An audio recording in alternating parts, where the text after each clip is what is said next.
Hello. So this video is another one of my unplanned ones, but it's the follow-up to anorexia. This is my goodbye.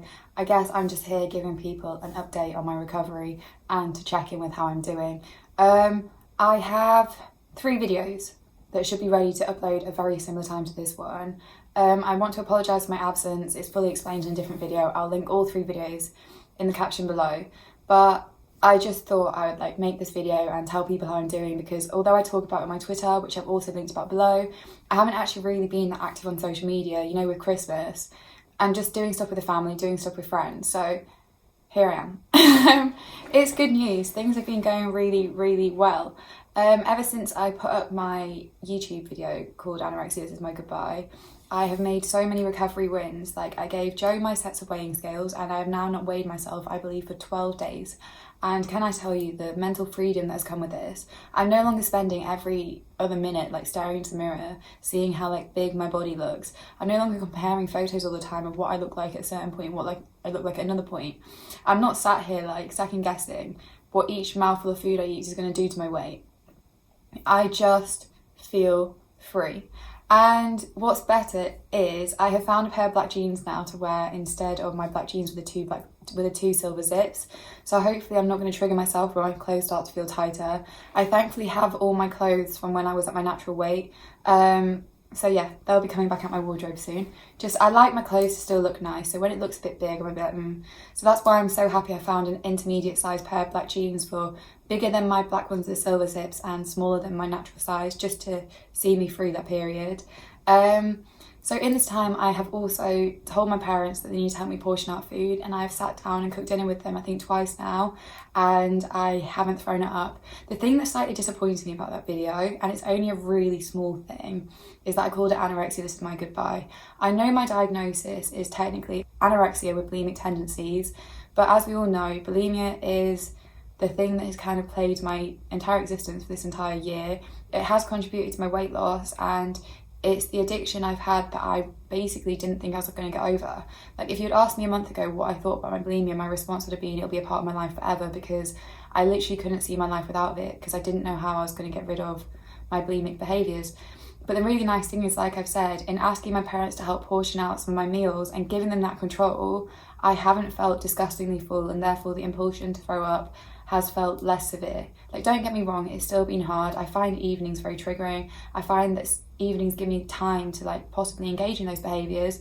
But that was step 1, and I had 2 days where I had almost breakfast with friends, I met them for hot chocolate, lunch that I had a falafel wrap or pizza at work, a slice of Greg's pizza, and then dinner where my parents helped me portion it and I hadn't thrown it up. Other recovery wins I've been for 2 restaurant meals now that I haven't thrown up, and I didn't think that would happen for another few weeks. When I first gave my parents the control with portioning my food, I said to them, I don't think we're going to be able to go to a restaurant, but I did it. I did it within 10 days, and that is amazing. I just didn't even have the urge. It wasn't something I was sat on. Other ones, I can eat sweets again. So when I'm watching a football game, I always used to love eating Tang Bastics, and I would stop myself because in the nature of this entire video has gone on about as when am I going to be able to throw it up? I don't care anymore. When Joe and I got given some free churros at a Christmas market, I ate my half. When we came up across a Yorkshire pudding wrap stand at the Christmas market, I got one. I love Yorkshire pudding wraps, and it ended up being the best one I've ever had. Just little things like this where I know that only even 5 weeks ago I wouldn't have been able to face any of these things, and it's just a mix of pride and whatever, but I'm doing it.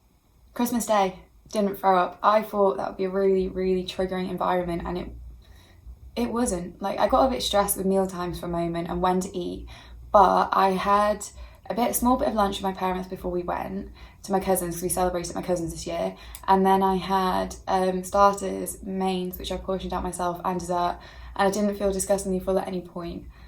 So yeah, that was pretty huge. Obviously I've had days where I've slipped up. It's mainly been my bulimia, but Joe and I'm going to put a picture of my notebook up now, have decided to try and track my progress so I can see how well I've done. And I've been tracking in this little notebook. I was meant to have it with me right now, but I've just gone through my bag and I've forgotten it. But we calculated it was something in the 10 days I'd written in it, I had managed to not throw up for 4 of them, and that is just huge. Like I just said, bulimia was an addiction I didn't know how I was going to get rid of, so I am very proud of myself. Another big one for me was that even with my bulimia, when I slipped up early in the day, in the past that would have just triggered like binge purge, and it didn't. And that was one of the days I went on to have a meal at a restaurant and I didn't even feel the impulsion to throw up. So all in all, my recovery is largely going really well. As I highlighted on my Twitter, like I said, Twitter's my most honest social media account. I did get quite upset about something on Saturday night, and Joe and I had to leave Edinburgh early. But that's the thing, like, I was upset in that moment, but I knew the next day I'd be okay. The reason I documented it on social media is because I want people to understand, like, yes, although I'm having all these recovery wins, I still have the low points, and it's not because I want people's sympathy, but I do believe in creating, like, a realistic image, and that's just what leads on to the point that I want to say thank you to so many people. I want to thank the people that have messaged me just saying how much they've appreciated me speaking about bulimia. Like, I've highlighted in some videos that we posted at a similar time to this. It's something I used to be so embarrassed of. I used to feel so ashamed and humiliated. So I really appreciate that on the back of finally being able to speak more about my bulimia recovery, people have kind of like gained from this and felt like they're less alone. I want to thank the people that have talked about, like, have sent me messages on the back of me putting more honest posts about, let's say, the moments I cried or struggled, because in knowing that you can see, in knowing that me being so real has helped you, like, almost like, you know, just understand that I still struggle, and has created this image in your head that just shows it's being more real, has meant a lot. Because I sometimes wonder if it's a bit too negative for social media to say these things, but I've always said I want to be more honest and whatever. So thank you for the people that have let me know they've really appreciated that realness. But yeah, it's funny because when I'm sat here thinking, like, at any point, oh, I might gain weight, my first thought is I actually don't care. I don't know if it has come from just completely getting rid of the scales, or because before I started eating in a way which meant I would have physical weight gain, I made huge mental transformations. But it's not something that even upsets me anymore, like the thought of it. I guess, like I've said in other like videos and posts, I loved my body at my natural weight, and I just know that I'm going to love it again. And I know how bad my body dysmorphia was through summer. I know how much, even when I was at my tiniest size, I couldn't see it. Like, I was the same weight I was at 14 years old, if not possibly lower. And I literally felt like a whale. So there's like little, you know, really rational moments of realizations like this that I've had. Another one was I was going to hold out to the new year so I could start the new year skinny. And I realised, like, Nick, that's beyond ridiculous. Like, why do you have to wait for, like, the 1st of January to recover? Because you'll probably find another excuse then. That was a huge one for me. Another one was when I mentally realised that, like the NHS this time, when I was referred to the eating disorder service, although they were alarmed by my weight loss, they said because it was so slow, it wasn't that alarming in terms of, like, my vitals, I think that's the word.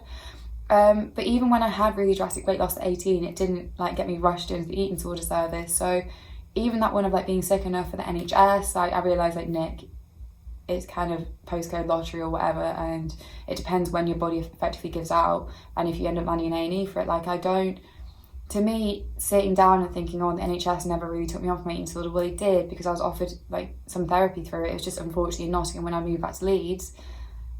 But I didn't have to be, like, sick enough for, like, inpatient units and stuff. And that was another big one. And yeah, I guess, like, I had the same with traveling. I thought, oh, you want to be skinny for the first few bikini photos? No, you don't, Nick, because guess what? When I was in Gran Canaria 2 summers ago and at my natural size, I loved my body. So the thing is, like, me being so accepting weight gain, like, the reason I've kind of included this in this video only came because I made the huge mental transition first. I mentally was like, right, I'm ready for recovery. I mentally, like, rationalised all the stuff that anorexia was saying to try and put me off recovery. So that's why I've included this. But in realising all these things for myself, like the happiness I felt at my true size and how isolating this illness has been and how I don't want it to move forward into my, like, travelling, like I said, I haven't actually noticed the weight gain. I've not sat there and hated every ounce of my body. Like, I've really been doing good. But yeah, so here you are.